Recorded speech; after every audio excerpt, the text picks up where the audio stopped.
Thank you very much. Thank you very much, please. Great honor. I'm thrilled to welcome the Prime Minister of India, my friend, Narendra Modi, back to the White House. We spent a lot of time here and a lot of time in India, and he's a very special man. Prime Minister, it is a pleasure to extend to you the same hospitality that you showed Melania and myself when we traveled to your beautiful country 5 years ago. It's hard to believe, so long ago, and it seemed like yesterday. It was beautiful. We opened the cricket stadium, 129,000 seats, I think the largest stadium in the world, and it was an incredible period of time. There is truly a special bond between the United States and India, and the world's oldest democracy and the world's largest democracy, and I believe the world's largest country in terms of the numbers of people. And today the Prime Minister and I are announcing a framework to strengthen those ties even further economically, and the U.S.-India Compact for the 21st century is a historic initiative that will deepen every aspect of our partnership and our friendship. Starting this year, we'll be increasing military sales to India by many billions of dollars. We're also paving the way to ultimately provide India with the F-35 stealth fighters. In 2017, my administration revived and reinvigorated the Quad security partnership. In our meeting today, the Prime Minister and I reaffirmed that strong cooperation among the United States, India, Australia, and Japan, and it's crucial, really, to maintaining peace and prosperity, tranquility, even in the Indo-Pacific. In addition, the United States and India will be working together like never before to confront the threat of radical Islamic terrorism, a threat all over the world, actually.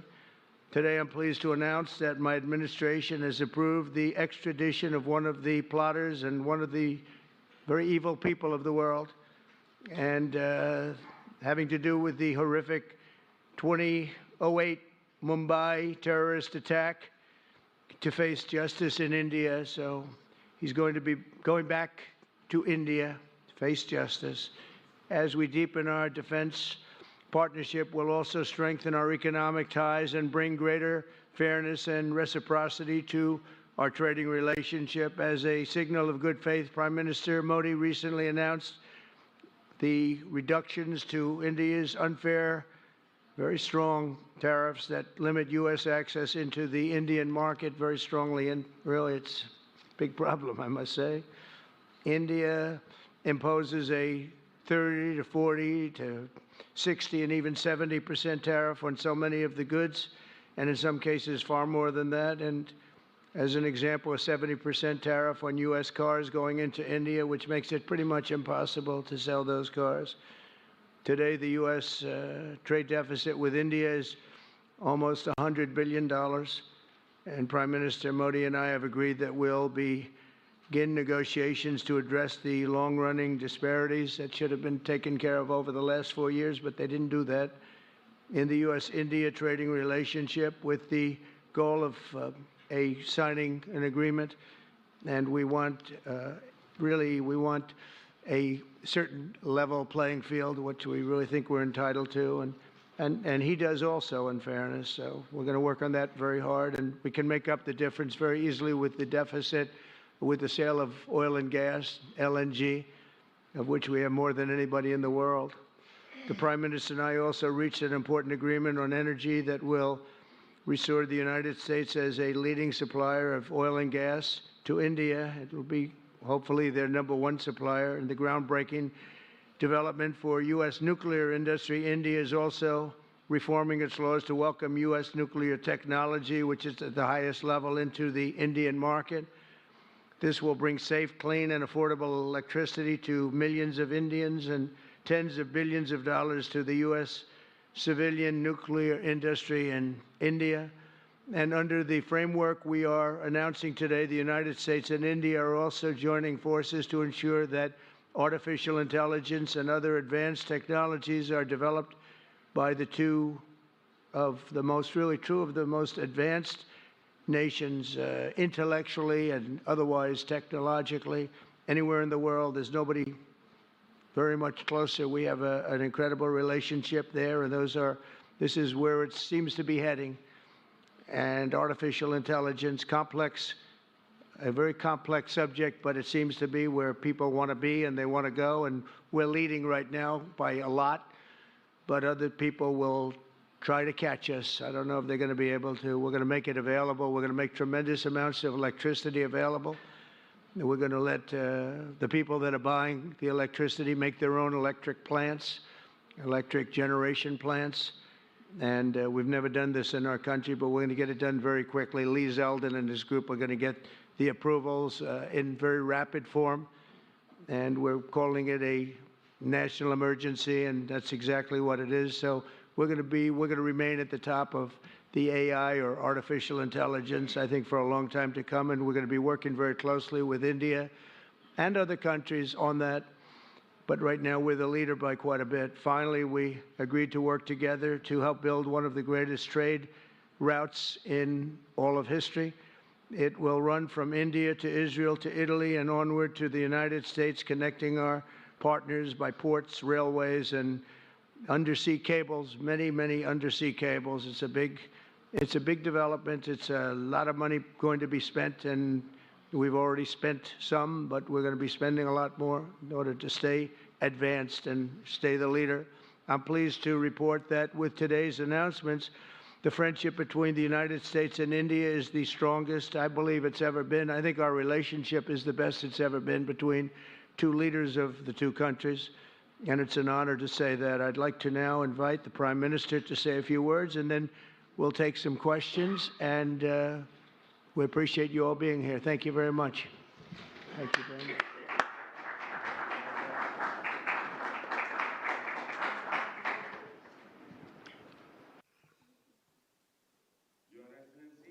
Your Excellency, President Trump, delegates of both countries, friends from the media, Namaskar. I would like to, first of all, express my heartfelt gratitude to my dear friend, President Trump, for the grand welcome and hospitality accorded to me.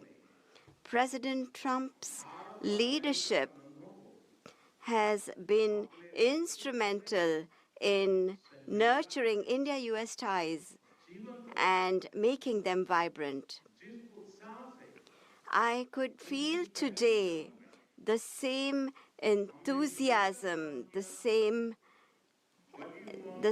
enthusiasm, the same energy, the same commitment that we had worked with during our first term. Our discussions today highlighted our pride in our accomplishments during his first term, the deep mutual trust that we share, and also the resolve to attain new goals. We also agreed that the partnership and cooperation between India and the US can shape a better world. Friends, the people of America are aware of President Trump's motto, "Make America Great Again," or MAGA. The people of America are well aware of it. The people of India, too, are focusing on both heritage and development as they move forward at a fast pace and with a firm resolve to ensure a developed India by 2047.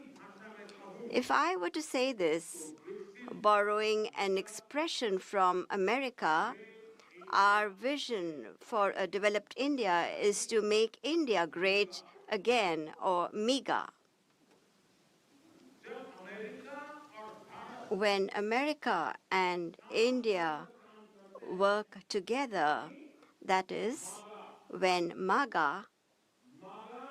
it's MAGA plus MEGA, it becomes MEGA, a mega partnership for prosperity. And it is this mega spirit that gives new scale and scope to our objectives. Friends, today we have also set ourselves the target of more than doubling our bilateral trade to attain $500 billion by 2030. Our teams will work on concluding very soon a mutually beneficial trade agreement in order to ensure India's energy security. We will focus on trade in oil and gas. Investment in energy infrastructure will also increase. In the area of nuclear energy, we also discussed increasing cooperation on small modular reactors. Friends, America plays an important role in India's defense preparedness. As strategic and trusted partners, we are moving forward actively towards joint development, joint production, and transfer of technology. In the times to come as well, new technologies and equipment will enhance our capacities. We have decided to launch the Autonomous Systems Industry Alliance and a defense cooperation framework for the next decade will be prepared. Defense interoperability, logistics, repair, and maintenance will also be its key components. Friends, the 21st century is a technology-driven century. Close cooperation in the area of technology between countries that believe in democratic values can give new direction, strength, and opportunities to the entire humanity. India and the US will jointly work in areas of artificial intelligence, semiconductors, quantum, biotechnology, and several other technologies. Today, we also agreed on trust, which stands for transforming relationships utilizing strategic technology. Under this, our focus will be on establishing strong supply chains for critical minerals, advanced materials, and pharmaceuticals. We have also decided to launch a recovery and processing initiative for strategic minerals like lithium and rare earths. We have had close cooperation with the US in the area of space. The Nisar satellite, developed with mutual cooperation between ISRO and NASA, will soon be flying into space on an Indian launch vehicle. Friends, partnership between India and the US strengthens democracy and strengthens democratic values and systems. We will work together to enhance peace, stability, and prosperity in the Indo-Pacific. The Quad will play a special role in this.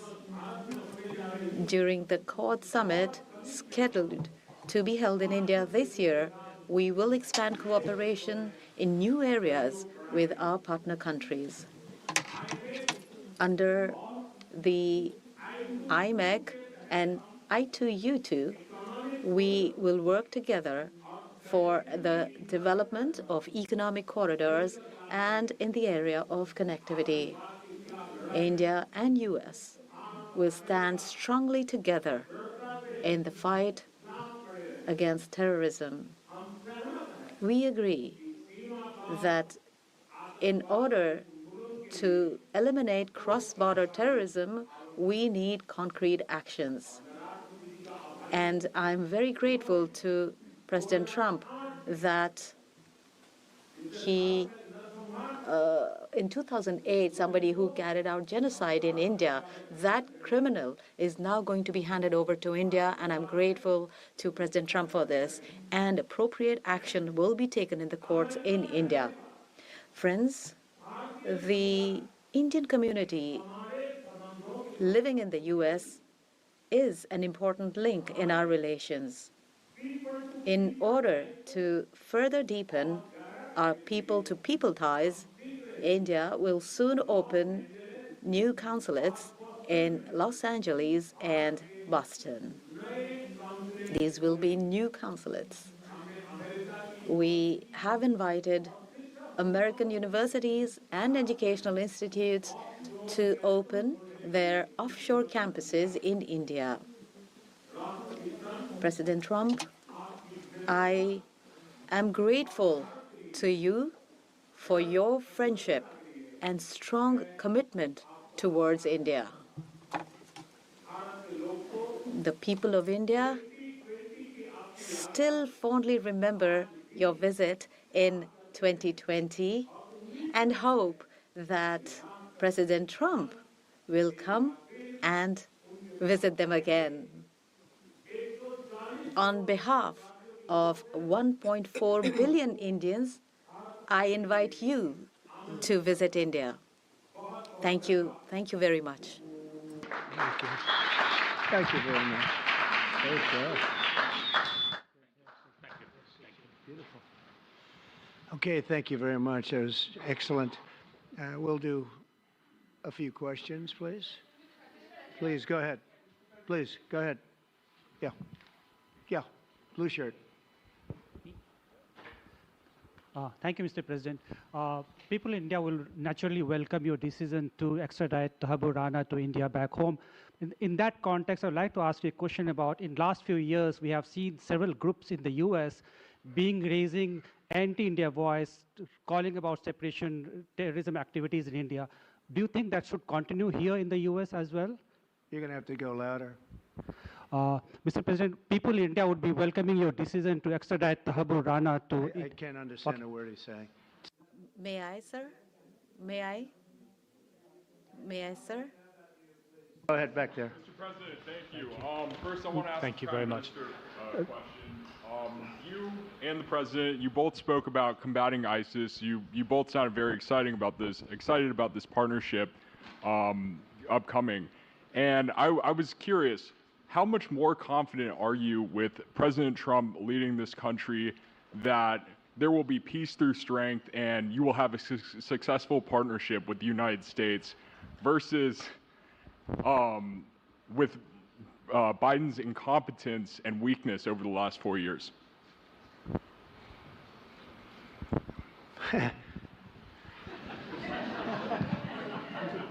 That's your question, but I'll answer it. I agree with you. Yeah, gross incompetence. We're going to have a fantastic relationship, and it has been. Look, the whole world's been set back over the last 4 years by the weakness of the United States, the weak leadership of the United States. But I think we've taken care of it in just 3 weeks. It seems to me that even some of the media that we wouldn't prefer has been writing that this is a much different country right now, that the world has a light over it, not only our country, but the whole world. The Prime Minister told me that before, too, even over India. The world has a light. They need the United States to be strong and powerful, but good. And I think that's happened, and I think it's happened in a very short period of time. But I will tell you, we're going to have a fantastic relationship, and it'll make both countries much stronger.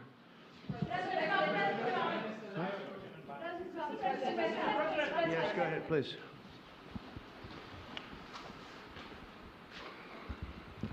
Okay, Geeta Mohan from India Today, sir. I'll just take my colleague Lalit Jha's question forward because you can understand. Okay, fine. The question is about the fact that you've decided to extradite Thakur Rana. Thank you so much. India has been waiting to have him back in India to bring him to justice. But there are many other elements in the United States of America, particularly Khalistani separatists who've been working against Indian interests. How is the United States of America going to cooperate on that front with India? There have been allegations that have been leveled against Indian agencies by the Biden administration. Are you going to relook that with Tulsi Gabbard as DNI now? Well, I don't think India had a very good relationship with the Biden administration. Biden, they wouldn't sell them oil and gas, which is rather hard to believe because, it's a good thing to do. And a lot of things happened that weren't very appropriate, I thought, between India and the administration, the Biden administration. But as you said, we're giving a very violent man, it seems to me. I mean, I don't know that he's been convicted yet or will be, but let's assume he's a pretty violent person. We're giving him back to India immediately. And there are more to follow because we have quite a few requests. So we work with India on crime. And we want to make it good for India, and it's very important. So that kind of a relationship is very important to us. Okay? Go ahead, please. Go ahead. Thank you. Mr. President, you've repeatedly called India a big abuser of trade and said it is really difficult to do business in India because of tariffs. You announced reciprocal tariffs today. I am hoping you can speak about what kind of reciprocal tariffs India can expect. Are you willing to make any concessions? And how can India head off these tariffs? I also have one for the Prime Minister. Well, India's been, to us, just about the highest tariffed nation anywhere in the world. They've been very strong on tariffs, and I don't blame them necessarily, but it's a different way of doing business. It's very hard to sell into India because they have trade barriers, very strong tariffs. We are right now a reciprocal nation. We are going to, if it's India or if it's somebody else with low tariffs, we're going to have the same. We're going to have whatever India charges, we're charging them. Whatever another country charges, we're charging them. So it's called reciprocal, which I think is a very fair way. We didn't have that. I was going to do that in my other term, and we had the greatest economy ever in the world. There's never been an economy like we had, and then we got hit with COVID. We had to focus on that, and I wasn't really in the mood to be putting it on Italy and Spain and France and India, frankly, and a lot of other countries because the world was very troubled until we got rid of that nightmare. But we had the strongest economy anywhere in the world during that fairly long period of time during my first term, as you know, and we didn't do the tariffs. We would have done the reciprocal tariffs, but we decided, and I decided, I think on a human basis, on a humane basis, not to do them because of the fact that there was such suffering all over the world. The last thing we needed to talk about is trade problems. But now we do. We see a tremendous future for our country, but we felt that now it's finally time after 45 or 50 years of abuse that we will do, and this isn't India, this is among a lot of nations. The European Union is very difficult for us, very, very difficult. They tax our companies at levels that nobody's ever seen before. They take advantage of a lot of things, so we're not happy about that. China, of course, is terrible, and we've never taken in 10 cents until I was president. We've taken in hundreds of billions of dollars from China since I've been president in first term and now. And we have to do that just as a mechanism of fairness. And that's what I've done. And so we are being reciprocal with India. Whatever India charges, we charge them. So frankly, it no longer matters to us that much what they charge, because whatever they charge, I had discussions with India in the first term about the fact that their tariffs were very high, and I was unable to get a concession. So we're just going to do it the easy way, and we're just going to say whatever you charge, we charge. And I think that's fair for the people of the United States, and I think it's actually fair for India. Okay? To make any concessions, sir? Are you willing to make any concessions, sir? Any concessions? Go ahead, please. Ask to the A Prime question Minister, for the please. Prime Minister, please. Ask to the Prime Minister, please. Yes. Sorry. Yoshita Singh with Press Trust of India. Prime Minister, thank you, Mr. President. Prime Minister, the US is giving a lot of push to curb illegal immigration, and India has been cooperating on this issue. How does India see this issue in the larger context? Thank you. I don't think this is a question that is about India only, but even globally you can talk about this issue. And we are of the opinion that anybody who enters another country illegally, they have absolutely no right to be in that country. And as far as India and the US is concerned, we have always been of the same opinion, and that is that any verified Indian who is in the US illegally, we are fully prepared to take them back to India. However, it doesn't stop there. These are children of very ordinary families, and they are lured by big dreams and big promises. A lot of them are brought in without them knowing about why they're going to a country. And in fact, they are connected with a human trafficking system, and we have to make sure that we fight against this system. As far as the US and India is concerned, I think what we should do is make efforts to make sure that we uproot these from within the system so that we can reduce or remove human trafficking. And basically, the young, vulnerable, poor people of India are fooled into coming over as illegal immigrants. And our bigger fight actually is against this ecosystem or this system that encourages such gangs to thrive. And I can tell you that India will completely support your endeavor in achieving this. Yes. Thank you, Mr. President. The question for the Prime Minister Modi first, if I may. I wanted to ask you, did you discuss any possible business deals with Elon Musk during your meetings today, Mr. Prime Minister? And Mr. President, I wanted to ask you, today you spoke about hoping to have three-way talks with President Xi and President Putin. What would you say to European leaders and other allies who may be concerned that you're apparently more keen to speak to America's adversaries than to its allies? Thank you. Well, maybe I'll just go in first on this one. We had some talks, and we told the European Union, we told the NATO people, largely they overlap, you have to pay more money because it's unfair what we're doing. We're doing a tremendous amount more. We're probably $200 billion more going into Ukraine, using for Ukraine to fight. And Europe has not really carried its weight in terms of the money. It's not equitable. And we want to see a counterbalance. We want to have them put up more money. They have to do that. At the same time, we had a very good conversation with President Putin yesterday, and we also had a very good conversation. I did in both cases, with President Zelensky. And I think we're going to be able to do something. I think we're going to be able to make a deal. And I hope so, because it's a horrible war. It's a very terrible, bloody war with 1.5 million soldiers at least already dead on the battlefield, lying all over the fields like nobody's ever seen anything like it, certainly since the Second World War.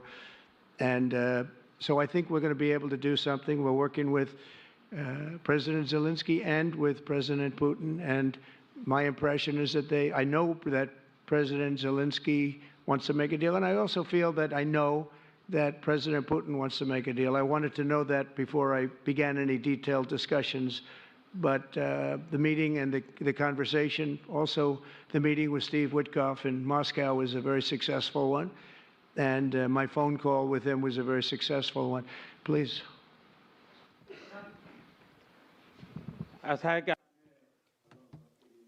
You asked a question regarding Elon Musk. I have known him for a very long time.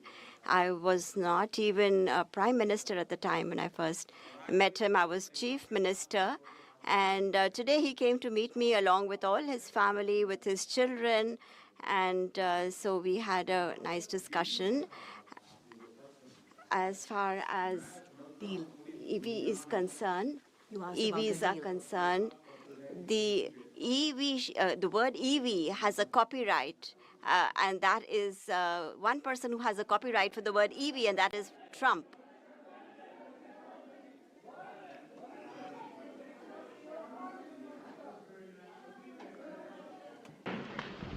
Thank you, Mr. President. Can I ask whether you discussed at all today the case of Gautam Adani, who's one of the wealthiest men in Asia and perceived as an ally of Prime Minister Modi? Prime Minister Modi, have you asked the President to take action on that case? Thank you. Firstly, India is a democratic country, and our culture and our thought philosophy is Vasudhaiva Kutumbakam, which basically means that the entire world is a family. Every Indian is my own family member. And when it comes to such personal matters, leaders of two countries will not get together on that topic and discuss anything on an individual matter. Go ahead, please. Yeah, please. Sir, go ahead, please. Yes. Thank you, Mr. President. Thank you, Mr. Prime Minister. I have a question for you as well. But, Mr. President, you have suggested, with regards to the Russia-Ukraine war, you've suggested several things that Ukraine should give up. The idea of NATO membership, territory that was seized back in 2014 by Russia. What should Russia give up? Russia has gotten themselves into something that I think they wish they didn't. If I were president, it would not have happened. Absolutely would not have happened. And it didn't happen for 4 years. If you look at what has taken place under President Bush, they lost a lot. Under President Obama, they lost Crimea. Under Biden, it looks like they could lose the whole thing. Under Trump, they lost nothing. Ukraine lost nothing. They didn't give up anything. And you take a look at the other three presidents surrounding me, they gave up a lot.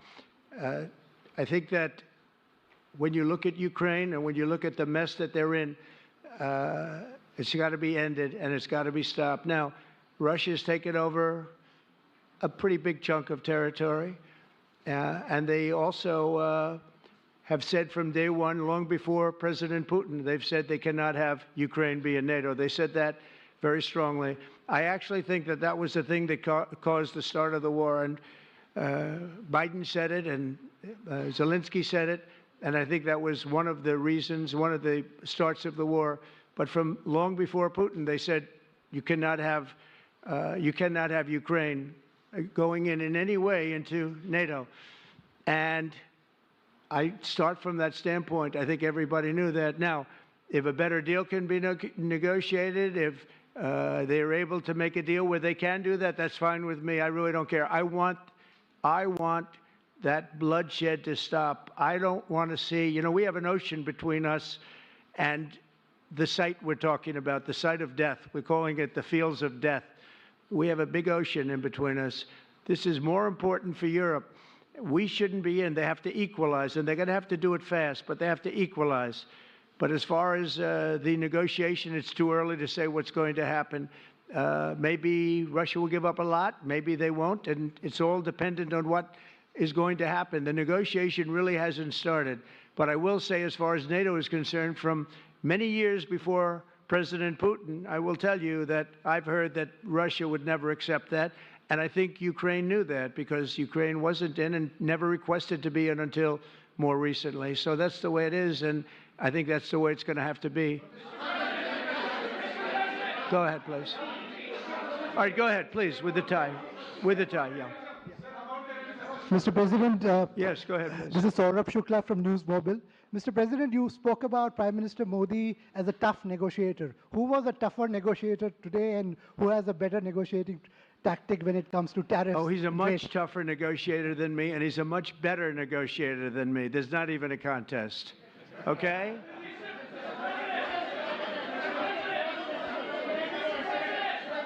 Yeah, go ahead, please. Go ahead. Go ahead. Reena Bhardwaj from ANI. How do you see this relationship between India and the United States to counter China? And what is your vision when it comes to India, brokering peace in the Ukraine and Russia conflict? Well, I think we're going to have a very good relationship with China. I got along with President Xi very well until COVID. That was a bridge too far. But until then, I got along with President Xi very, very well. We were very close as leaders go. I don't want to be naive, but as leaders go, I think we were very close. And I think that China is a very important player in the world. I think they can help us get this war over with Ukraine and Russia. And I look at India, I do see the skirmishes on the border, which are quite vicious, and I guess they continue to go on. If I could be of help, I'd love to help, because that should be stopped. That's been going on for a long time. And it's quite violent. It's quite violent. But I would hope that China and India and Russia and U.S. and all of us can get along. It's very important. The power of weaponry today is, and not only nuclear, but nuclear in particular, the power of weaponry is very important. I said before that I had very constructive talks in my first term with President Putin about the denuclearization of the two countries, and then we were going to go to China after we worked some kind of a deal. And we, at the confines of a deal, he really wanted to do it, so did I, denuclearize. And it's such a beautiful term when you think about it. In other words, to bring it down, because the power of those weapons is too great. And I did speak to President Xi about that, and I was getting also a very good response. He's building a very strong nuclear power. He's not very close to Russia or the United States right now, but he will be soon. I mean, he'll catch up over the period of 4 or 5 years, they say. But it would be a great thing if we could, on a military basis. We're going to spend this year $915 billion on military. Russia, without the war, was spending close to 100, but with the war, I can't tell you what they're spending, but they're spending a lot. And China is spending $400 and $450 billion. We're over $900 billion. And I said, it doesn't really make sense, does it? We're spending the money against each other, and we could spend that money for better purpose if we got along. And I'll tell you, I think that something like that will happen. First, when I left, as you know, 4 years ago, we didn't have Israel and the Middle East. We didn't have October 7th, a disaster, the disaster. Nothing was happening. Iran was not going to do anything, because Iran did not have much money at that point. They were broke. They were totally broke. They didn't have money for Hamas or for Hezbollah. And you didn't have Russia with Ukraine, and that would never have happened. But now I come back, and the whole world is on fire, so I have to put out the fires. But after I put out the fires, I'm going to meet with China, and I'm going to meet with Russia, and we're going to see if we can de-escalate, if we can bring it down military, especially as it pertains to nuclear. Please.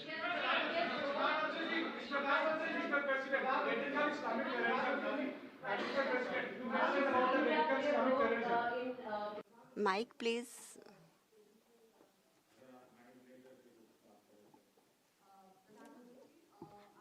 Prime Minister, how do you see India's role?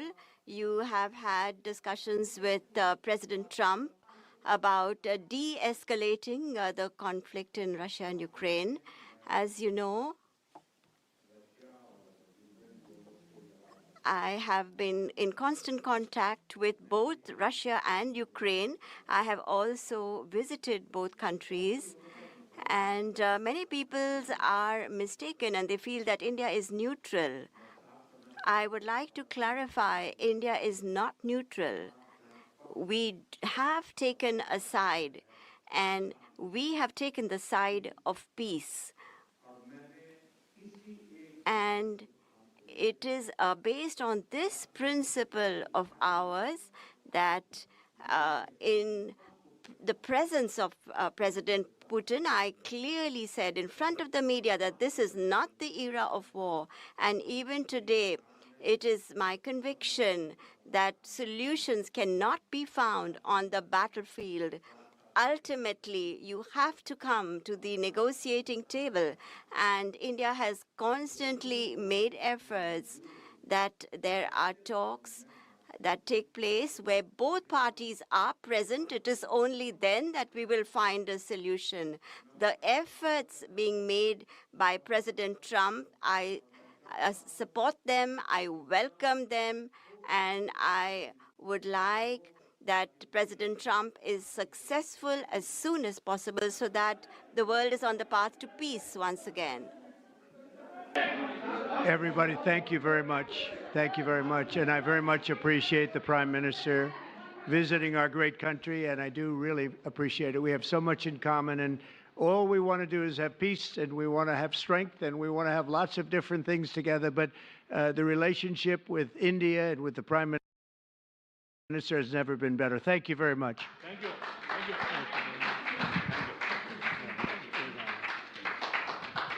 Thank you.